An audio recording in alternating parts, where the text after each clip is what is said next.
未来を編む竹の力の願いですね。そして大会の成功を願いまして大会の宣言とさせていただきます。新しい利用法として工業的な利用法も大切になってくると思います。本大会に重ねまして、これまで準備に携わってこられました環境の皆様方にますます深く感謝を申し上げたいと。あなたの絶大なるご協力とご尽力により盛大に開催することができました。ここに厚く感謝の意を表します。ありがとうございます。竹のリブランディングについて考えよう。竹を活用した地域経済の活性化を目指そう。竹の循環利用について考えよう。地域の特性を生かした新たな竹産業について考えよう。以上、決議といたします。本日はノーバンブーノーライフ、生き残るものは常に変わり続けたものだけと題してご講演をいただきます。山口様、よろしくお願いいたします。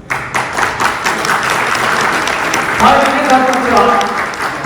竹から4代目と言います。ですね、もう本当にこの竹の大会ということで、全国の竹の専門の皆さんの前でこうやってお話しさせていただくことを非常に光栄にまた嬉しく思っております。よろしくお願いいたします。とはいえ人のことをあまり知らない方もおられると思いますので、ちょっとご紹介からお話しさせてもらいたいなと思ってるんですが、創業131年老舗の、日本竹材メーカーです。今日はね、高知県から来ました。この赤丸のとこが竹虎の本社ですが、高知市から西の方に30分ぐらい、高速道路を走ったところにストラダイムというところがあって、こちらで営業させていただいております。で、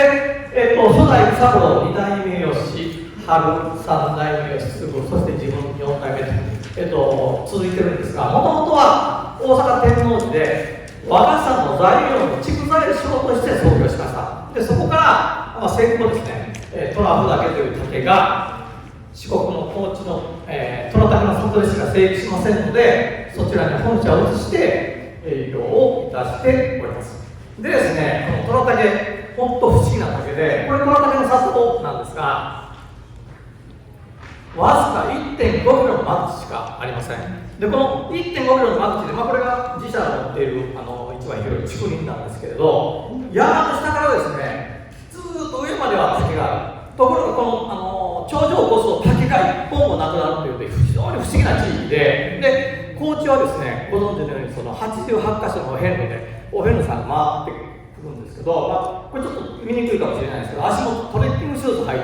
て1200年前から続いているそのお遍路の道があるんですが、この道を通ってお遍路さん通っている方にたまに仕事で会うんですけど、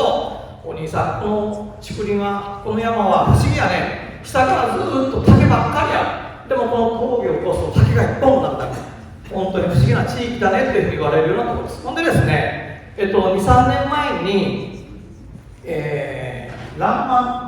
ん、牧野博士をモデルにした朝ドラがありました。で、実はそのトラフ岳っていうのは、牧野博士の命名で、高知市の五代さんに牧野博士の資料をまとめた植物園があります。で、そこの資料の中にですね、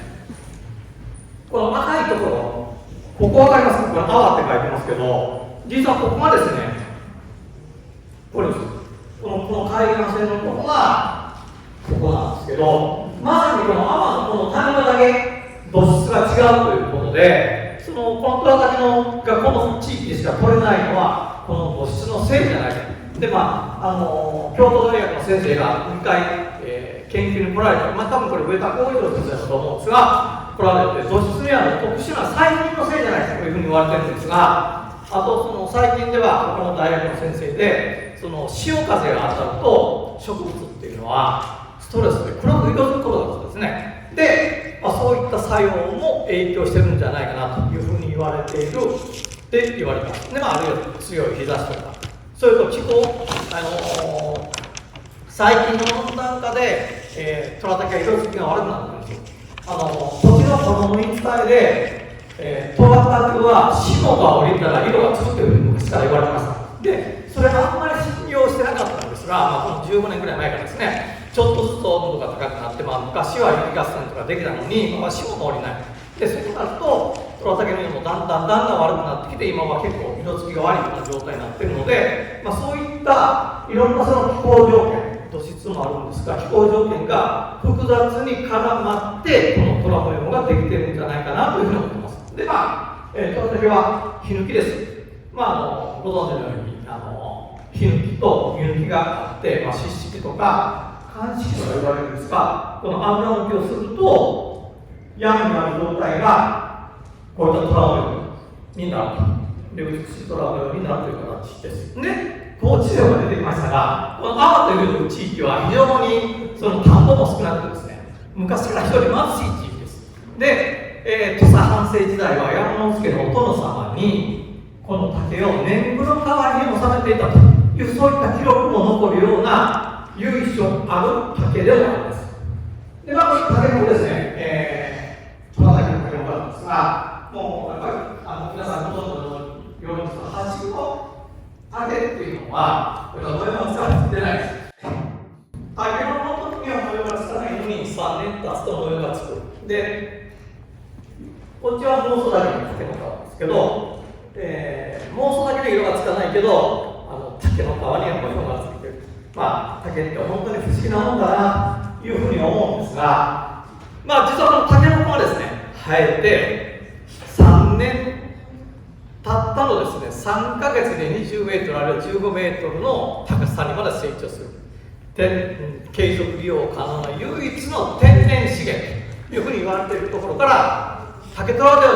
ですね、1985年から21世紀は竹の時代というふうにずっと言ってきます。で、この竹に今大きな変化が出てます。これは竹の花なんですが、八九の花が全国的にいろいろ咲いているというような状況があって、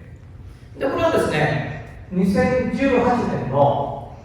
文化会高知県の高津佐市、自分たちが住んでいるところの隣の市に土佐市というところがあるんですが、こちらには300本ぐらいの、妄想だけの開花があります。で、今日お越しいただいている小林先生なんかも研究にお越しいただいてたんですが、こんな花が咲いた時にですね、今日お集まりの皆さんだったら竹の花かもしれないなと思うかもしれないんですけど、竹っていうのは松竹梅って言われてて、もう冬でも青々として、で、成長力が強くて、もう生命力の塊みたいなものがいきなりこんな風になるので、もう地域の方が驚いてですね、山の職人もそれから持ち主の竹林の方も驚いて、これ一体どういったことだろうと、大騒ぎをしたことがありました。これ当時としては最大限の300本ぐらいの影だったんで、そんな風になったんですが、でもその妄想だけではなく、破竹が全国的に、西日本を中心にこういった風に咲いてます。これ熊本県の2023年の絵なんですけど、破竹だけじゃなくって鈴竹っていう竹が3分地方に結構あるんですが、これは2019年ですね、6年前ですかね、6年前ぐらいにざーっと鈴竹の毛の美しい色合いで竹とは言いながら笹の仲間なんですよ。で、そんな高さもこの低いどんどん作ると向こうまで続いてる緑の絨毯みたいになったところがこんなふうに海水みたいになるんですよ。なってるザーッと向こうまでこれがね、もう本当にこうズドッと背筋が寒くなるような景色ですよ。で、これが今どうなってるかというと、2025年今年見に行ってみると、この枯れすすき自体もってことがわからないぐらい腐ってしまって、昔ここに鈴竹の竹林があったよっていうのはわからないぐらいのような感じに現在になってます。ただですね、この、竹林がなくなった後、5センチか15センチぐらいの芽吹きですね、小さなのがところどころに見えているので、今後、10年、あるいは15年でしょう、再生していくんじゃないかと思うんで、注意深く見ていきたいなというふうには思っています。でですね、問題の自分たちのトラブルです。トラブルも破竹の仲間ですので、もうですね、10年ぐらい前から、ぼつぼつと地下されている、地下されたりしかしない。次にですね、いつも入る竹林の数年に光り切り出すところの竹林もこういった状態になって、花が咲いて立ち枯れたような状態になっています。これは隣の花なんですが、竹の花は竹っていうのは映画なんで、まさにその映画って聞いて、からその花を見ると、なるほど、稲だね。花に本当に稲が咲いたような、稲穂のような形をしています。で、虎竹だけではなくて、虎竹の外側とどんどん西の方に走ったのに、大阪という地域があるんですが、そちらもその昔から、江戸時代から黒竹の産地としてですね、非常に有名な地域だったんですが、こちらも数年前から花が咲き始めて、こういった状態です。もう真っ白い状態になってる。本当ね、皆さんご存知のように、竹林って長々として本当に美しいものじゃないですか。それが、こんなにそのカラス付けのような真っ白い状態になっている、本当に寂しい感じがするんですが、こういった状態になってて、この黒竹も、2年、これ3年ぐらい前に花が咲いた竹林なんですが、3年前ぐらいに咲くとですね、まだ竹が立ってるんですよ。立ってる竹にその草が絡みすぎて、これがどうなっていくかというと、で、かつて竹林があったとわからないぐらい、これも、花が咲いて、7、8年経ったらこういう形に竹も枯れてしまって、その上に、草が覆いかぶさる。で、これが果たして元の美しい黒竹の竹林に回復するのかなというふうにちょっと心配に思っているところです。これもですね、竹林の推移を、注意深く見ていきたいなと思います。なんせですね、妄想だったら60年、8区やまだ120年に1回しか咲かないんで、これ経験したことがないですね。だからも今年で創業131年なんですが、虎竹の開花が初めてですね、虎竹の開花が終わって復活し始めた頃に虎竹と出会って、でそれで131年目に迎えているので、自分たちの初めての経験まさにです。竹開花時代の伐採ということで、この間ブログを書いたんですが、そういった時代に迎えています。それとですね、これはマダケです。今日はその皆さんは気づいておられるかどうか、マダケが非常に全国どこ行っても元気がないというのをお気づきでしょうか。もう例えば今日山口のに中国自動車道を走っておられた方、両脇にマダケがあり、モンストがあり、ハチクがあり、それぞれの竹がですね、もう本当に異様な状態になっています。色づきが悪い。で、マダケの場合は、天狗病という病気がもうなりすぎて、垂れてるぐらいの、きつい方いますか、走ってきてて。本当車で走っててもすぐ分かるぐらい。ハチクの場合は、立ち枯れみたいなのもすぐ分かるんですけどね。そういった状態で、僕も全国いろんなところにいるんですが、マダケの状態が非常に悪いんです。で、どうしてかな、やっぱりこういった天狗病にかかります。でですね、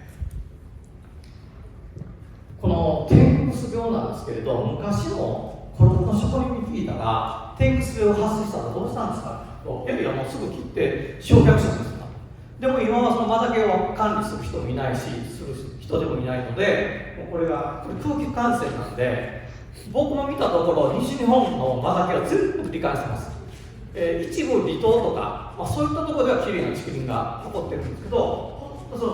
九州なんかっていうのもどこもかしこもかかってるんで、意外とですね、いろんな職人さんに話聞くんです。大変やね、これかかってて、天狗病どうですかって聞くんですけど、何ですそれって。ほとんどの方が知らない。それは自分で竹を切らない方は、もう定産、それから上工とかじゃない。もう最近の若い人さ、2メーターぐらいの竹を仕入れて、切って、で場所が狭いので、そこで割って家具とか作ってるんで、山の状態ってなかなか気づかないので、天狗がご存知ない。それと、自分でその山に入って竹を切るっていう職人さんはですね、古老の方は違うんですけど、若い職人さんはですよ。自分が竹林に入り始めた時にはもう山の状態こうですよ。これが普通の竹だと思ってましたというような方もいてですね、結構日本の竹の状況、それから使う人、ずいぶん近く来てるのかなというふうに思うんですが、トロタケの里でも天狗するのなんかほとんど見たことなかったです。ところがやっぱりその竹の開花が始まって、やっぱりその竹の抵抗力が弱ってくるんですかね。こういった天狗を見るようになるんです。で、この竹の天狗は抵抗力の低さが非常に問題に、感じてます。というのが、これは知ってますよね、皆さん。竹虎神木。一応、竹虎っていうのは変なんで、竹虎と全然関係ないんですけど、非常な害虫で皆さんにご迷惑かけてると思うんですが、ただ、非常に美しい竹でね、竹を食ってしまって迷惑な虫なんですけど、ちょっと憎みきれないなっていうところはあるんですが、もう夏場になったらもう工場中バーッとこう飛んでるよみたいな話もよく聞きます。こういった虫が竹を食ってしまう。で、平田ヒキムシ、あるいはチッタヘタシンクリムシといったですね、虫に悩まれているその製造業者の方、多いんじゃないかと思うんですが、その竹虎はですね、一番最初の、お店を作ったのは1970年、今から55年ですか、前になります。おかげさまでその北海道から沖縄までいろんな竹材あるいは竹製品をたくさん取り扱ってきたので、その何が分かるかというと、その昔に仕入れた同じ製品、それから10年前ぐらいに作ったもので今年作ったものっていう同じ製品で同じ竹材で同じ地域で作られたものを結構見比べる機会があります。でその時に昔の竹材と今の竹材が明らかに違う。何が違うかというと虫が食いやすさですよ。でこれは僕の勝手な本当に試験であり、僕の体感である、別にエビデンスがあるわけでも何でもないです。ただすぐ感じてるのが、もう竹の抵抗力、これはね、根曲がり竹とか含めて全部ですね、鈴竹なんかも。昔、その根曲がり竹を扱ってる方おられるかどうかわかんないですけど、根曲がり竹が虫に食うとかってほとんどなかったんですけど、今根曲がり竹、さっきのその竹虎カミキリが大きな穴いっぱい開けた人で、そういったふうにやっぱ竹って変わってきてる。やっぱその竹の抵抗力が弱くなって、ハチクは花が咲いたりとか、あるいは天狗病だったりとか、それからもうそうだけどなんか元気がないんですけど、そういった大きなその竹の変化の時代に来てるんじゃないかな。でそこでこういった虫の発生があるんじゃないかなと。もう結構ね、一部の会社にとっては結構危機的な、これがだから建材とかその薬剤処理ができる竹材だったらいいんですよ。ただホームウェア、例えばこうキッチンで使うとか室内で使うような製品を扱っている会社はやっぱり薬剤処理できないので、そしたらやっぱりその冬場に切って適切に管理していくしか方法がない、そういった場合にやっぱり虫との戦い、虫との対処っていうのはこれから大きな問題になってくるんじゃないかなと。もうすでになってますね。すでになってきてる。それとその質の低下っていうことが、昔の職人さんにと今の若い方はもう気がつかないんですけど、昔の職人さんから聞いたら、まず40年代に一度マダケの開花があったじゃないですか。であの時にマダケの品質低下があったそうなんです。ところがそれからもう近年、最近の竹のことを比べると、この天狗するが蔓延しているこの竹林で切った竹とも比べるとまた質が落ちている。やっぱり皆さんご存知の通り、竹ってこうテンションかけながら編み込んでいくでしょ。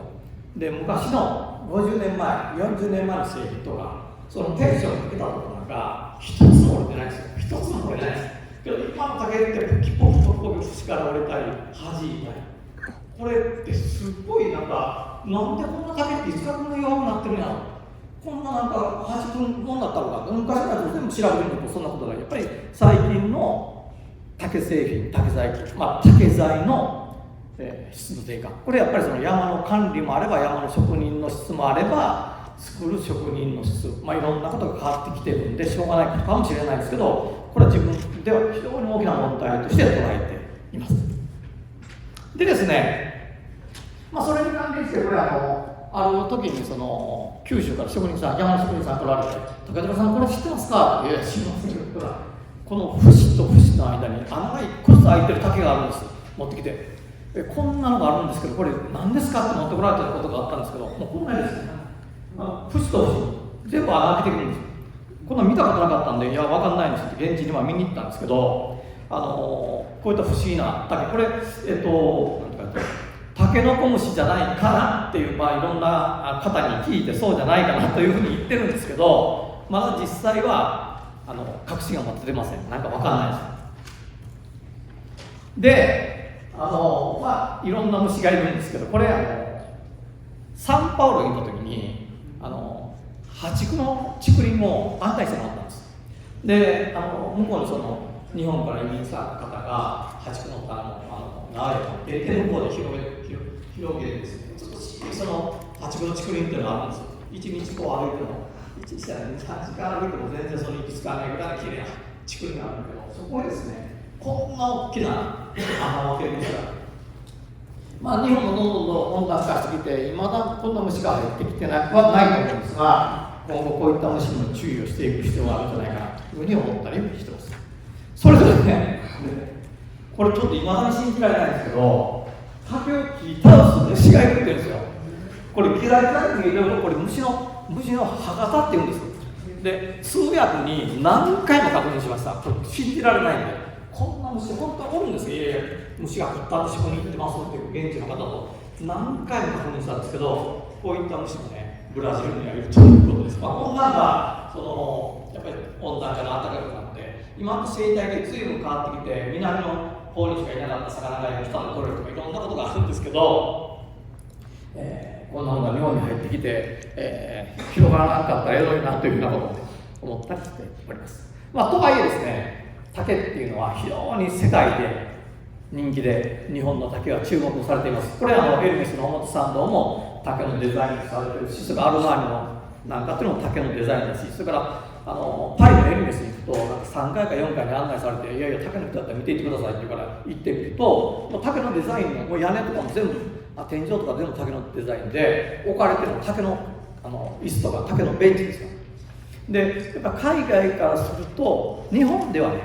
若い方は特にその竹離れっていうか竹のことなんか何も知らないということを言われてるで、今日のお集め皆さんもなんとかその若い人の次の世代にということを思ってる方たくさんおられると思いますが、海外では結構ですね人気です。ほんで歌舞伎とかあんなも全部海外で有名になって、あるいはその海外で注目されて、それが逆輸入されて日本で有名になったり、それから人気になったりしてるじゃないですか。僕は竹がそうならないかと思ってるんです。海外で有名になって、海外ので注目されて、それが逆輸入されて、竹ってクールだね、竹ってかっこいいじゃんってことにならないかなというふうに思ってるんですけど、それって全然可能性のないことじゃないんじゃないかなというふうに思ってます。それとこれご存知の4代目田辺千文斎さんなんですけど、当社の虎竹を使ったインスタレーションを持って世界に出てますけど、もういろんなところ、どこの展示会っても超満員でものすごい人気になってます。でWBC というのがあってですね、WBC といえば野球だったりボクシングだったりするんですが、やっぱり竹の業界ではワールドバブルコングレス、世界50カ国の国と地域から、3年に一度ぐらい、世界持ち回りでいろいろ会議が行われてます。今日お越しの柴田先生なんかも毎回参加されている会議なんですけど、ここでもやっぱり非常に竹に対する注目度、主にその環境問題とか環境意識からこの竹の利用、さっき言ったように3ヶ月で、成畜になる、継続利用可能な唯一の天然資源ということで、これをなんとかもっと活用したいなという思いで、皆さん研究されているんですけど、こういった集まりがあって、これはね韓国でも、それからブラジルなんかでも、海外の大学でも、ちょっとこれメキシコなんかでも、それから台湾なんかでも非常に同じです。ですごく感じるのが、その日本の竹へのリスペクトです。やっぱり皆さんもそう思われてると思うんですけど、竹竹林、こんなに美しい国、日本より他ないですよ。どこの国に行ってもこんな日本みたいなマタギみたいな美しい竹とはないし、日本って狭いって言われてるけど、南北にすごく長くてですね、確か海岸線の総延長はオーストラリアとか、あるいはアラスカを除けてアメリカより長いんですよ。で美しい自然があって、高知県なんか 84% が森林ですけど、日本っていうのも世界的な森林国です。でそこで大量の雨が豊富に降って水があって美しい四季がある。でお米が美味しい国って日本じゃないですか。で同じイネ科の竹っていうのももともとは例えば孟宗竹なんかっていうともう江戸時代に、大陸が渡ってきたけど、それが日本という自然の中で、あるいは日本人の気質の中でもう昇華される最高の竹になってるんじゃないかなと思うんで、竹の業界の皆さんはもう胸を張っていいんじゃないかなというふうに思ってます。でそういった竹をなんとか皆さんに知ってもらいたいと思って、作ったのは竹トラッカーです。これもともと京都の豊千子さんが、だからね、僕はね、頭も悪いし、何も悪いんですけど、運が良くてですね、いつかその竹の車見かけたときに、その竹の車が、例えばそのトヨタとか、どっか大手の会社が作ってるんだったら、そうだから無理だなというふうに思ったと思うんですけど、たまたまその製作の中心でやられた東洋チッコさんっていうのも、祖父の時代から非常にお世話になってる会社だったんで、いろんなことが聞けるし、東洋チッコさんがやれるんやったら、もしかして僕たちの虎竹使ってやれるんちゃうかなと思って作ります。で、この竹トラッカーを乗っていくとやっぱり非常に人気で、いろんなところで人気になってるんですが、その竹トラッカーの延長でエンジンのついてない車で、スペインに行ってスペインで走っていくとやっぱりそこでは人気になる。で、やっぱ改めて日本の竹というのは非常に可能性もあるし、日本ではあんまり見られてないかもしれんけど、海外で非常に人気だなというのを感じます。それと去年130周年で、竹虎の130周年でよさこい祭りの自家傘を作ったんですよ。で、皆さんよさこい祭りって聞いたら北海道と思われるかもしれませんが、もともとは高知県発祥のお祭りで非常に聖地になっている。で、そこで踊りたいという方がたくさんおられるんですが、その自家傘を作るとやはり人気で、改めて竹って可能性あるなというふうに思って、万博なんかもですね、非常に思います。で、一つその中でお話ししたいのが、竹トラッカーをどういうふうに作ったかということです。竹トラッカーは結構お金かかるので、クラウドファンディングという技法を使いました。これは不特定多数の方から寄付のような形でお金を募って物事あるいは物やことを進める技法のことなんですが、この時は340万を目標に、クラウドファンディングを始めました。で、寄付をいただいた方に返礼品というかお返しをするんですが、そのお返しの一つが一生に一度スペシャル虎竹の里、100年続く竹の道感動ツアー1泊2泊というのを作ってですね、これは一体何かというと、お客さんに自分で飛行機で乗って来てもらって、ホテル取ってもらって泊まってもらって竹の伐採をする。それからその竹を職人の指導のものを選別してもらう。で、選別した竹を成熟する。で、その自分が山に行って運び出して、選別した竹を成熟した竹で、その竹で自分のお好みの竹細工を自分たちが作って、で、竹トラッカーでご自宅にお届けするという、一連の流れのツアーです。で、この方はこの竹のランドリーバスケットを作ってお届けしたんですが、果たしてこの値段がいくらかということです。今日お集まりの皆さんは竹の重さ、竹って本当の重たいですよね。ちょうどバッサリ時期に張って担いでたら重たいで、選別するの腰が痛い、油抜きも熱い、非常に大変な重労働だということを分かっているので、わざわざ虎竹の里まで来て竹切って出して、こんなに言われてもお金なんか払わんよと、お金欲しいぐらいやという方がほとんどと思うんですが、実はこのリワードにこの返礼品に払われた金額が100万円でした。で、この差がですね、僕たちと外から見えているお客さんとの差だと思うんです。で、自分たちではとてもこんな価値がない、こんなしんどい仕事しかないと思ってるのをよそから見たらこれだけの価値があるということです。で、もう一つその売れない延滞というのを話もしたいんですけど、売れない延滞というのがあって、見るからに売れないんですよね。これを売ってこい言われても困りますよね。僕はね、デパートで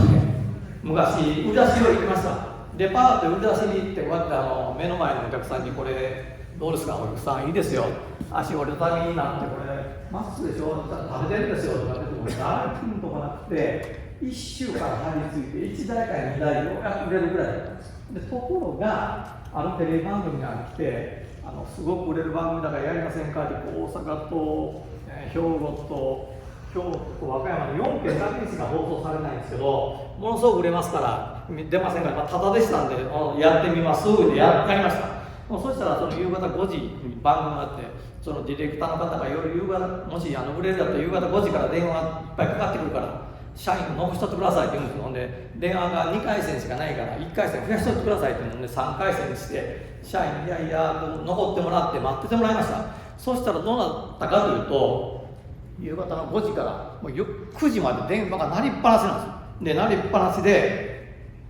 そのテレビ番組が何やったかというと、この竹細工が一体どんな竹で誰が作ってて、でどういう利点があるのか、座ったらどんな座り心地なのか、事細かいことを、6分で7分ぐらいの、短い時間で言ってくれた。でそしたらその次の朝集計してみたら、なんとですね、どれぐらい売れたと思います？これ一晩ですよ。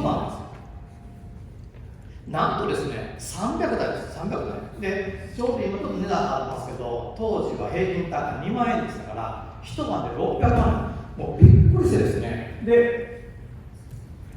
古臭い、似合わない、置き場所がない、これ勝手に自分たちが考えたことなんですよ。で勝手に考えた。で日本はですね、知らないんですよ。お客さんは知らないんですよ、竹なんか虎竹なんかって、これだけ言ってるから、今日は知った人ばっかりの前に言ってるから、知ってるって言うけど、こんなんよそ行って虎竹なんか誰も知らないから。竹っていうのどんな話ですか、園内すら知らないです。どうやって使うのか、足が分かる、それ知ったことじゃない、知らないんですよ。でとにかくやっぱり自分たちのすることは、この竹業界がすることはです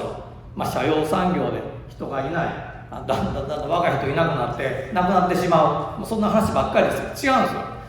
もっとたくさんの人に知ってもらうっていうことをしてないかというふうに僕は思ってます。ほんで今ですね、知ってもらうには広告費やお金かかるやろ、そんなお金ないよ、みんなそんな顔してますけど、ただで使えるのが SNS、いいもの、いい時代になりましたよ。僕らみたいな田舎者の頭が悪い、それだから社長が時間を使うだけでただでいくらでも広告できるんですよ。いい時代ですよ、最高の時代。昔やったら無理ですよ。昔やったら園内さっきみたいにたまたまラッキーでテレビ局が扱ってもらったら売れるけど、そうじゃなかったらお金出さないから、そんなお金ないですよ。皆さんあるかもしれない、僕はないんだ、うちは。そしたら社長が頑張って経営者が頑張ってこれやらないからですよ。で皆さん今インターネットのスマホをみんな持ってるんで Google を使って検索しますよね。世界で2番目の検索エンジンってご存知ですか？ Google をほとんどの人が使うんやけど、世界で2番目に検索されている使われている検索エンジン、これがね YouTube なんです。 YouTube です。で今の若い方でね、ちょっと気の利いた方なんかはもう本当に全部 YouTube でだから割と何でも YouTube で調べてやってしまう、そういった方が増えてるんで、自分たちは多分そうじゃないですよね。でもしかしてピンとこない人おるかもしれんけど、次の世代、その次の世代ってどうですか？もうどんどん世代も変わっていくので、新しいことについていかないかなと思ってます。ほんで YouTube って動画の素晴らしいところはね、この1枚の絵だけじゃなかなか伝えきれない20倍の情報をお伝えできるよと言われてます。でそこはいいところです。でぜひ皆さんに取り組んでいただきたい、使っていただきたいなと思うんですけど、こういった数字を並べても世界で25億人が使ってて10億時間消費されてて、日本で7800万人なんでほとんどの方がもう見てる。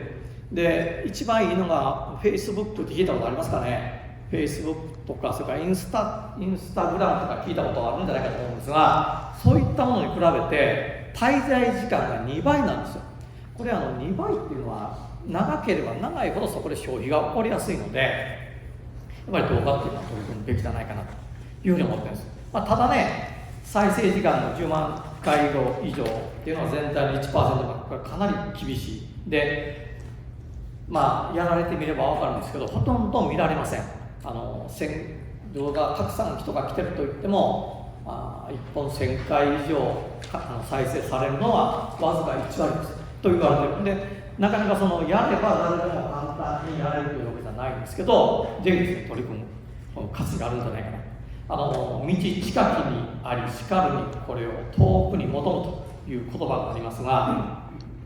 今日集まりの皆さんは竹っていうニッチな商材を扱ってニッチな仕事をされている方ばかりです。だからこそ、YouTube だとか SNS に出した時に非常に競争力があるんじゃないかなというふうに思ってます。でそれぞれの会社に宝が眠ってると書いてますけど、まさに本当宝が眠ってるんじゃないかなと思ってるんです。でですね、この投稿の時の一つのコツなんですけど、これ前も話したかもしれないんですけど、前話したっけ？侍ジャイアントの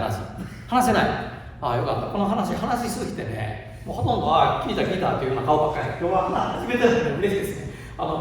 侍ジャイアンツで野球漫画があったんですよ。これはね、高知県出身の左腕のバンババンというピッチャーと、八幡先輩っていうキャッチャーがバッテリーを組んで巨人軍で大活躍するっていう野球漫画です。僕の世代だったらみんな見てるはずです。でその中でこのウルフチーフっていうねライバルが出てきました。でこのライバルが何するかっていうと槍一本持ってるでしょ。このウルフチーフが何やってるかっていうとバッファローが走ってきてるんですよ。バーッと埋め尽くすぐらい地面をそのバッファローの上に対して槍バーッと投げるんですよ。当たるやろって当たったと思います。走ってるんだ。もう地面埋め尽くすぐらいしてるんですよ。槍バーッ投げる。当たったと思います。当たると思います。これ走るぐらい。ところが全然当たらないんですよ。で次の日も来て投げる、当たらない。次の日も来て投げる、当たらない。見るに見かねた部族の長老がやってきて、お前、これ当たらんか分かるかって分かりません。お前はこれいっぱい走ってきるき、適当に投げたら当たると思うじゃねえか。ところがお前の持ってる槍見てみ、一本やよ。何千頭何万頭走ってても関係ない。お前の槍が一本だけで倒せるバッファロー1頭しかおらんかぞと言われて、それにはっと気がついてですね、まだ夜バーッとたくさん走ってくる中からこいつと目指してパッと投げて1頭倒したっていう話があるんですよ。すごいですよ。いやこれが当時の僕がインターネット始めた時に一番思った話ですよ。僕が始めた時だってインターネットに4000万人おったんやから高知県阿波の人口700人です。でその中で4000万人おったんですよ。で4000万人という数字に寄ってしまって、今だったら25億人が見てるとこうやって寄ってしまってこれ寄ってしまってもなんか適当にやりがちなんです。でも自分たちの持ってるやりは一本だけですから、何万個走ってたと関係ない自分のお客さんの見極めることが大事ですよという話です。でですね、そんなこと言われてもいきなり動画やったことないという方が多いと思うんですけど、これ 1×1×1 って小林先生、これ 1×1 を12回かけたらいくらですか？ 1 ですよね。ほな、これ分かりますか？ 1.1×1.1 これ12回かけてます。これは分からないね。実はね、1.1×12 回かけたら 3.1 なんです。だから今年も今月も同じ、来月もその次も同じだったら1にしかならんけど、ちょっとだけやるっていうのを継続させたら3倍になるって話ですよ。これはもう簡単な話なんで、だから急にはできないと思うんです。急にはできないです。何でもかんでも急にできないんやけど、ちょっとだけやってみるっていうことを繰り返してると、気がつけば3倍の差になってますよという話。ぜひですね、やっていただきたいと思ってます。で、持続可能性サステナビリティということがよく言われてて、最近竹虎で取り組んでるのはこの昔はね、どこの村でも町でも1人ぐらいは竹細工の職人さんがおって手直ししたっていうんですよ。こういったザルとかカゴで、それが今も周りにおばあさんから使ってたザルが壊れたけどカゴが壊れたけど直すとこはないよ、どこで直したらいいのと聞かれて探してうちによく問い合わせが来るので、もう最近ではフォームを作ってですね、こういったカゴを受け入れることをしました。でこれもしかして分かる人おられますが、これ海外のカゴですよ。海外のカゴで山形のさくらんぼ農家さんが使ってる、だから、海外のものなんですけど、海外製であっても何であっても、そこの家がそのお客さんが大事に使われてたのをやったら全部自分たちの直せる限り直してみようということで今取り組みを始めて、いろんなねトラだけで直すとかっこよくなってこうさくらんぼ農家さんが喜ぶんですけど、こういったギフなんか、こういった持ち手のついた家具なんか、あるいはこれ京都のお茶農家さんが使っている茶家具です。こういったものを直す人がいないというので自分たちで直して、やってます。でですね、もう時間がないと思って、最後にですね、これだけを話しておきたいんですけど、これ竹ですよね。竹。今日はもう皆さん竹に関わる人ばっかりですよ。竹ね。竹に2人です。これ何という感じになりました？竹にあなたと私、竹にあなたと私で笑顔を作れるんですよ。で竹って今日集める皆さん素晴らしい方ばっかりですよ。笑顔を作れるんやから。で竹でぜひあなたと私で笑顔を作れる。今日はそんな方ばっかりですので、全国のね日本を竹で、だから笑うという字はもともと竹冠という漢字の成り立ちっていうのはもう昔からこれ自然にできてきたもんで、けど意味がないとこんな感じになってないんですよ。竹に我々がどうして竹冠かっていうことを、それだけ